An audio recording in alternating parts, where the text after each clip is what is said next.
Hi everyone. I want to spend the next few minutes talking about respecting life. There's 5 main points that I've thought of. This has all come out of the long-term physical disability that I've lived with since 2006. It's an ongoing marathon to take care of myself. These are the things that I've learned that I'd like to pass on to you. I want to begin talking about not abusing your body.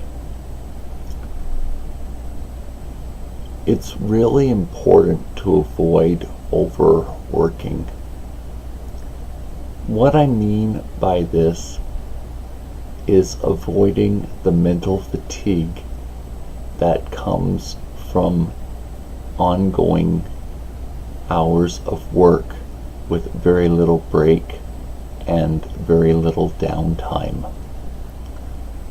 So with my long-term physical disability, it's really important that I'm making the best decisions possible for myself given what I've got to work with.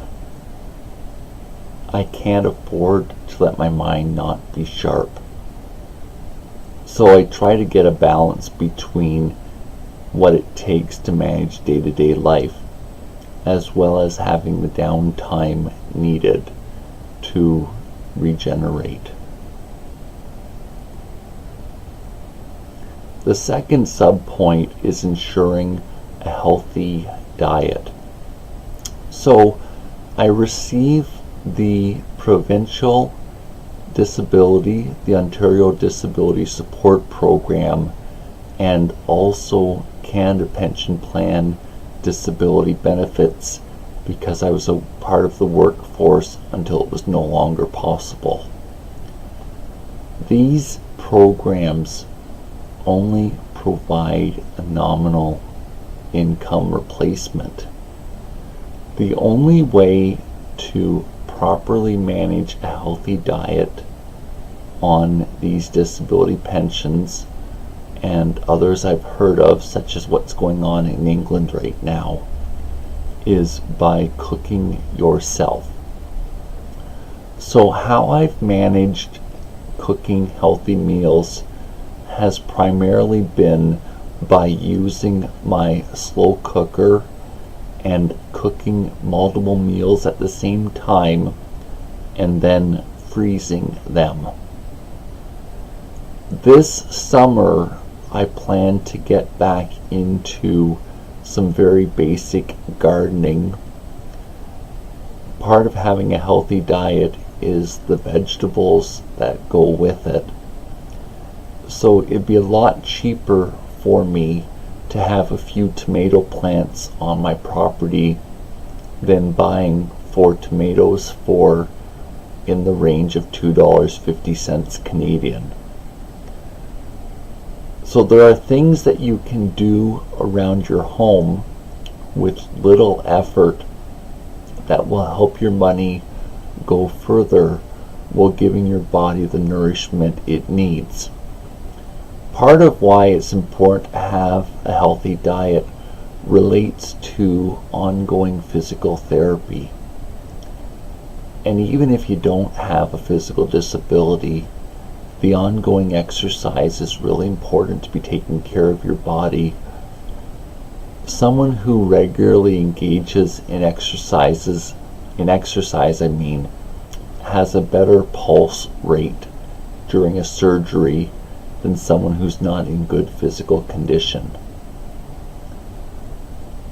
So these are the 2 big tips that I have to share with you concerning a healthy diet.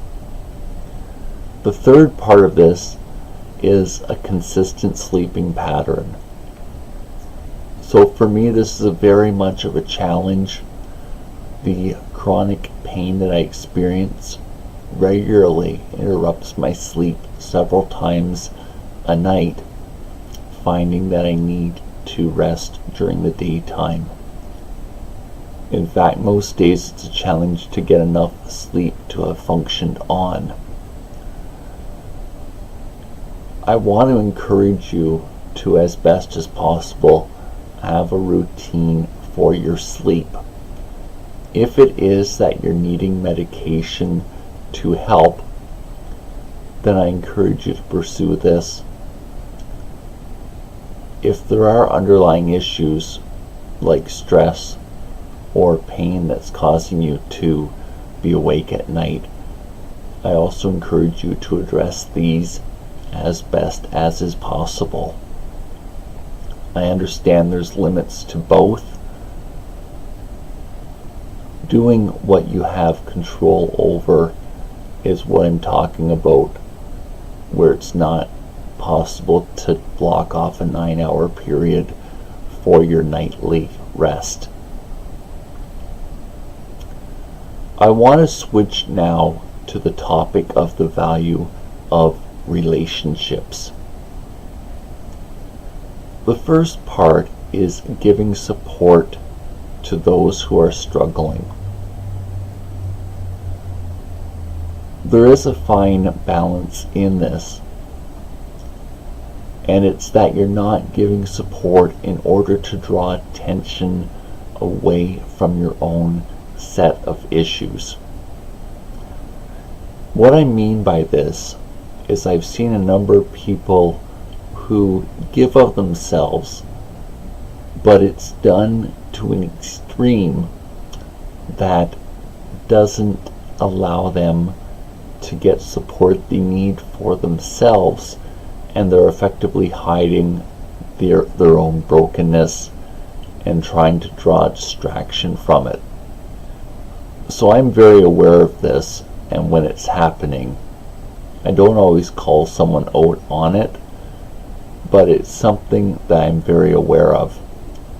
So relationships are meant to go back and forth. There are times in life where one needs a lot of support, like if you're going through a separation or if you're grieving. Another area would be recovering from surgery. And then there's times when life is going along pretty smoothly and you have the opportunity to help someone else, such as if someone's sick, you could bake a set of muffins for them or make a few frozen meals and just drop them off to that person as a means of practical support. I want to encourage you to make yourself available to giving support to those who struggle. It can be as simple as a short email saying, "I'm thinking of you today," or you could even do this online in our day and age with Facebook, and Twitter and other social networks. It's very easy to share a few words of encouragement if you're willing to do so. The next part of this is receiving support when you're struggling. So people aren't mind readers. Part of receiving support is being able to express when you are indeed struggling. I tend to find that people are willing to offer support, but they need to know that there's a problem or there's a struggle that needs to be supported. So in life, I tend to think of relationships as degrees of a circle. So there's a very tight-knit group of friends that I have, and that I can be candid with them about what's going on in my life, and I don't have to think twice about what I'm going to say. It can just come out uncensored and unfiltered. Then there's a second degree of friends where I might not share every last thing, but I'll share most of what's going on. And maybe just for this discussion, the third degree would be the general people who know me and have casual contact. And then the fourth degree would be the social network online, that there's contact, but they're not intimately involved in my day-to-day life. you need to think through who you're able to go to for help and support when you're struggling. There's nothing wrong with posting a message on your social network page if that's what you're wanting to do, especially if you're asking people to pray for you. With my physical disability, a lot of the help that I need is with my body.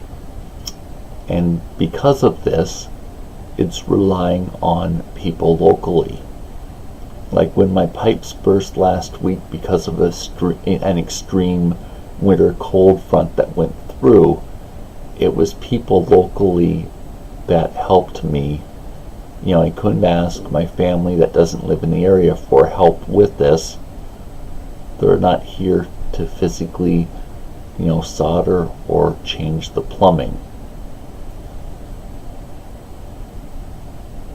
I want to encourage you to have realistic expectations when you do ask for support, being specific about what it is that you're asking for, and that it's reasonable that someone could say yes, provided they have the time and the energy to put into it. Part of being a good friend is knowing when to say no, so you don't say yes to somebody and they have an expectation that you'll help, but then not following through. So there's a level of trust when you're asking for support, and then if it's practical for the other person that you've asked to follow through. The next area I want to talk about in relationships is accountability. This is a very, very interesting topic. Accountability to me is almost like being a person's shadow, being there for support, but the person that's acknowledged that they need to make changes are the one that needs to walk through with it. So an example I could give you is someone that wants to quit smoking. If they ask someone to check in with them periodically how they're doing, it's up to the person that wants to quit smoking if they're going to light up or not. But then having the friend's support and concern for them is a reason to resist the urge to smoke the next cigarette. For accountability, you do need to work out what the expectation is and also what's helpful. And it's really situation specific. But generally, you're looking for people who will periodically check in with you and have some time to sit down and talk, preferably face-to-face or video conferencing through the internet, to provide support and for you to provide an update on how you're doing. I do want to share accountability in the context of a drug addiction before I move on.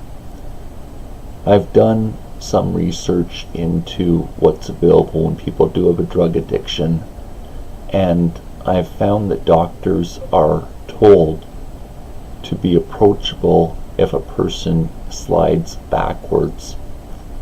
I think the same needs to be said about accountability, where there's still the safety net and the honesty that can be spoke of the struggle that's being faced, but then still being able to show love, even if it's some words that need to be spoken that are harsh or very direct.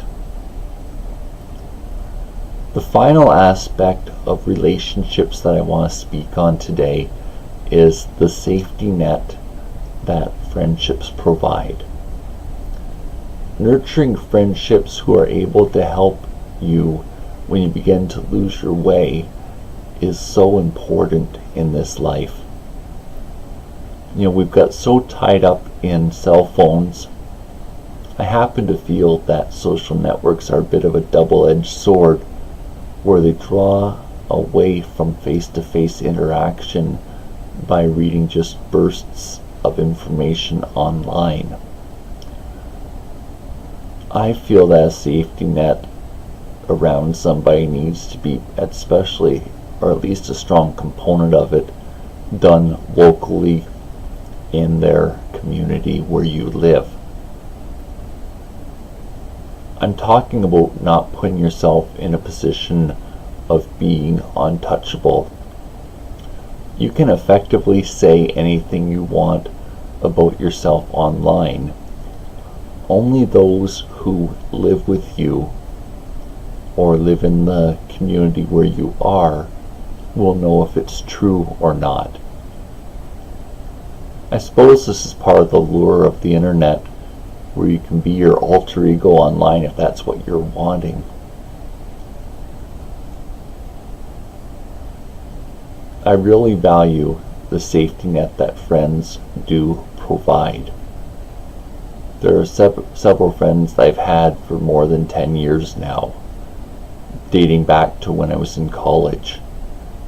And these relationships really are invaluable. I want to encourage you to put the time into some meaningful relationships. They do take time to develop as trust grows and the ability to be comfortable talking about the issues of life. There is a role for casual conversation, but just as important is the opportunity to be transparent with a few people as you go about life and are doing your best. I now want to talk about having healthy boundaries. I've already touched on the first part of this, that is, being able to say no. There's a point when you yourself are so maxed out that if you say you're going to do something, it's not going to happen immediately, and you leave the person who's asked you for help in limbo.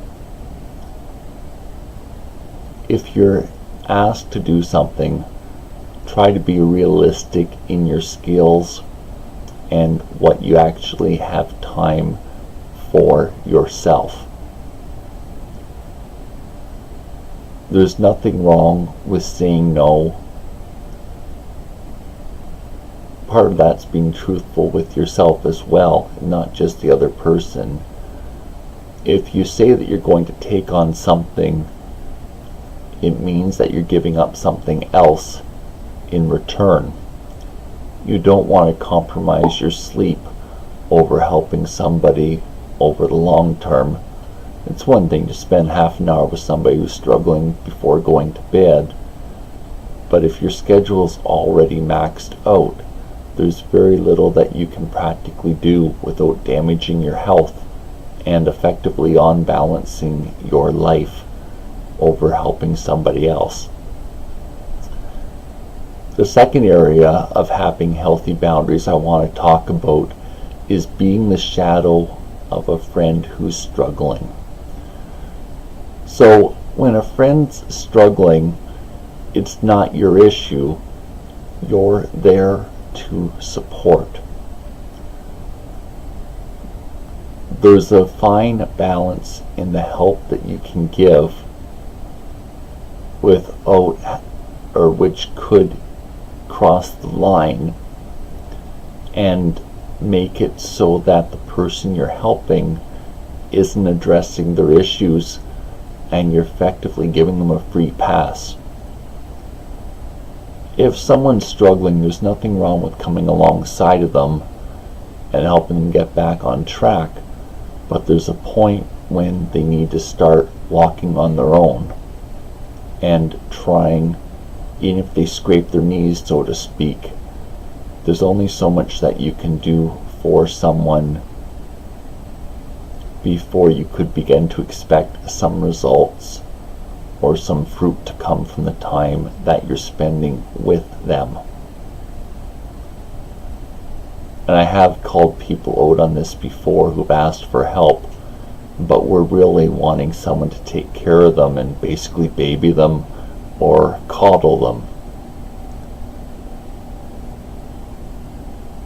So I want to encourage you that the help that you give someone is help that's truly needed, opposed to giving them the ability to not be responsible for their actions or their life.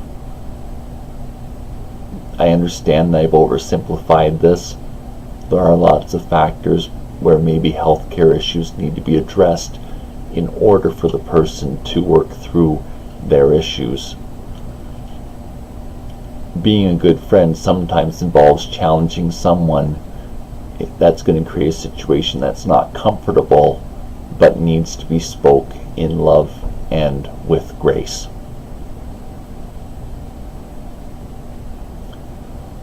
The next area in respecting life that I think of is finding your niche in life.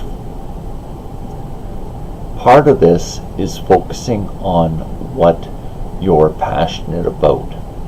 So when I think about finding your niche in life, I kind of go back to my teen years, to what I was really drawn to and what really interested me. Part of this being computers, and part of this being my faith. So from this, you develop certain skills that kind of become what you can pursue for an employment or a hobby in that case, and working through what you're able to contribute to the community where you live. I also very strongly feel that music's a really important part of life. Music is so expressive, and with someone like myself that's in chronic pain, music's a release when you're dealing with the marathon that life becomes when chronic pain is part of the picture. It's also soothing when you're going through times that are really harsh. Or I can also think of numerous offices that have background music that are on for employees and sort of for ambience. I want to encourage you to use music, but to think about what you're pumping into yourself and really the lyrics of the music. And I want to encourage you to think if they reflect your values and if they're in line with sort of what you believe. Part of your niche in life is going to be determined by where you live. And what I mean by this is there's certain areas geographically that are going to dictate what are the available employment opportunities. As well, climate is going to have a heavy effect on your life and your lifestyle. If you're wanting to be successful in life, you need to be positioning yourself where it is that you're living that complements your skills and abilities, as well as what you're passionate about. This isn't meant to be a 1-second conversation either, and it's something for you to consider long term. I have to be very grateful for where I live right now, especially because of the availability of the health care that I've received for several years now. As well, the facility where I do my physiotherapy, there's a real sense of community there. Both of these things I'm very grateful for where I live here in Ontario, Canada. And finally, I've already touched on it, is what you do for employment. If you're involved in an industry that involves mining, such as gold or diamonds, you have to be geographically situated where this takes place, or in some type of a satellite office. So there is thought to be given to where you live for employment reasons that should match up with the shape that your life is taking. I don't mean any of these things to replace what friends can speak into your life as they know you and are aware of your skills and abilities. But these are some of the bigger questions to be thinking about after this video's done. I finally want to touch on how you define yourself. So for me personally, my disability isn't who I am, it's a fact about me. And I could say the same about others who will watch this and have a long-term disability. You can still live your life even if you're handicapped in some way, whether it be physical or even if it's with your mental health. There's still ways and strategies to be learned so that you're living your life to the fullest that's possible. So I want to encourage you to not take facts about you and mix them up with who you are and what your values are. Secondly, it's really important that you don't see yourself as insults that were given to you. Whether it's your parents saying to you you'll never amount to anything, or if it came from the school play yard where you were teased. Children are harsh and they don't have the thought or the reasoning processes that an adult has. I've seen people become handicapped by these things, living out the insults that they were given and not having the chance to figure out for themselves who they are.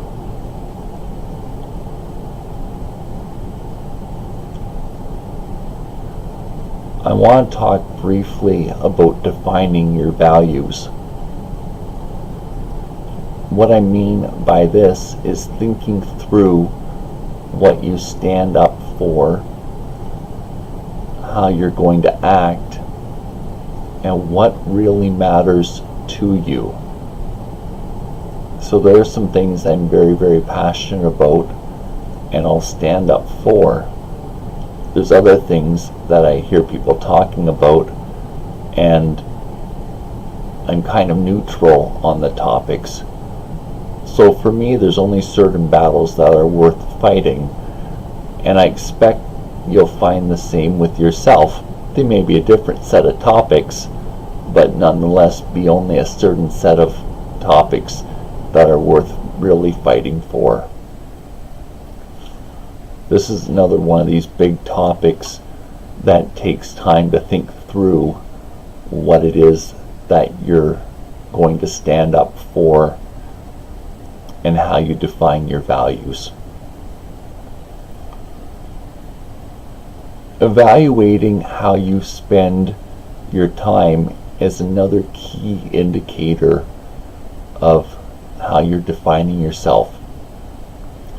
If something didn't matter to you, then it wouldn't be reflected in how you spend your time each day.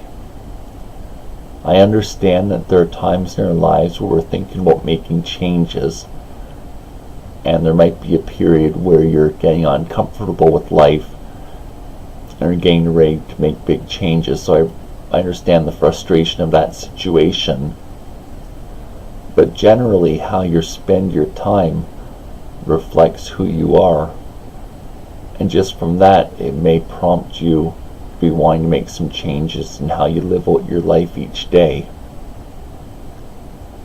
I want to encourage you to think about your calendar and what it is that you're actually doing with your time.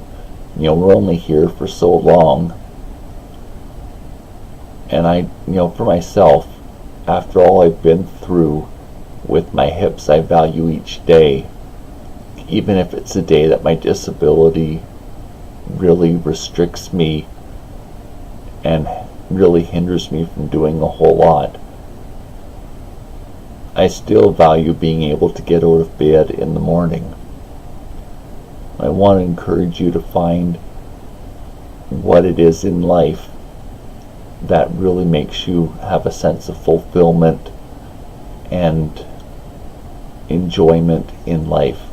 And a lot of it's going to come down to what you're passionate about and what really drives you. When you're in a job that you like, it's not like work anymore. It's fun, and you're getting paid to do what you really enjoy. Finally, a reflection of who you are is shown by your peer group. That is, the people that you open up to about your life and share your struggles as well as the rewarding times that you have. I wanted to end on this point because it's the next natural place to go if I've got you thinking about your life and wanting to think through any changes that you've made. It's the people who know who are going to be able to effectively speak into your life and make a really good sounding board for you. This is what I prepared for this video. It's come with a lot of thought, as well as the hardship that I've endured through my operations and the ongoing treatment that I go through. When I get up each day, as I've just said, I try my best to make the most of it, and I want you to have the same joy that I experience with each day. Thank you for the time you spent with me. Have a wonderful day. Bye for now.